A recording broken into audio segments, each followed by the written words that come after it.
This is the Flipper Zero, and it's probably the most widely known hacker/cybersecurity tool of all time. I mean, everybody knows what the Flipper Zero is and what it does. And although it's an amazing device, it does cost $200, which is insane. And although this device is great out of the box, there are so many upgrades you can do all in the firmware for completely free that totally upgrade this device and make it better than it currently is. So stick around till the end of the video where I'll show you 5 upgrades that are completely free, are all firmware, and they'll allow you to do so many more things with the Flipper. So the first upgrade is changing to the Momentum firmware. Now, I know a lot of you guys probably have already done this, but if you have not changed from the Flipper's original firmware to the Momentum firmware, please do so. It is easily the best upgrade you can do, and it literally allows you to do anything with the Flipper. And if you know how to do the right settings, it pretty much takes away all of the guidelines and all of the things that would be holding you back with the Flipper. Now, the next thing I would do is go to GitHub and check out some files for all of the different pen testing tools. So for example, you can get some amazing sub-gigahertz files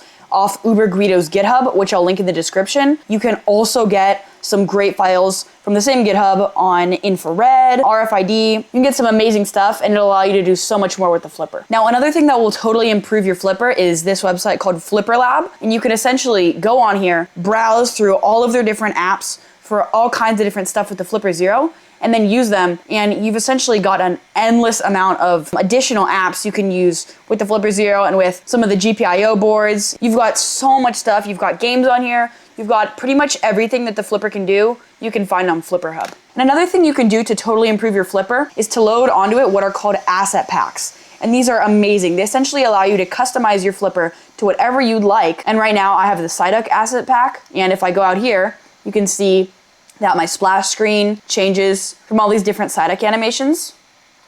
But you can also do things, for example, like Pirates of the Caribbean or some anime movies, stick figures, all kinds of stuff to totally customize your Flipper. And the last thing I recommend you do is add some cool NFC tags to your Flipper, and they can be totally custom, and I'll show you how to do it right now. So essentially what you're gonna do is go onto your Flipper, go to NFC, and again, this is assuming that you're on the Momentum firmware.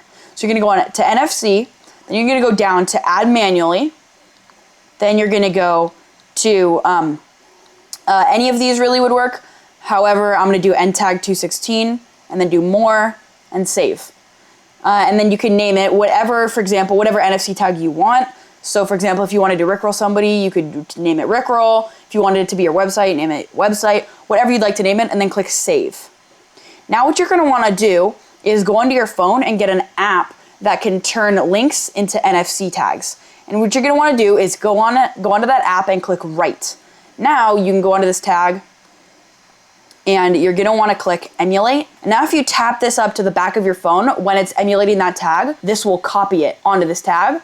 And so now the Flipper will be able to have anything you want on it. For example, a business card, a movie, anything you want, you can tap somebody's phone with this and it'll pop up on their screen. So yeah, those are the top 5 best things that I would recommend you do on your Flipper Zero. They come at no extra cost. They're all super easy to do, and they're overall great to improve your Flipper Zero experience. But I will say probably the most important of all of these is checking out UberGuido's GitHub. He's got so many amazing files, especially sub-gigahertz. Those are my favorite. So remember, if you liked the video, don't forget to like and subscribe, and we'll see you in the next one. Thanks.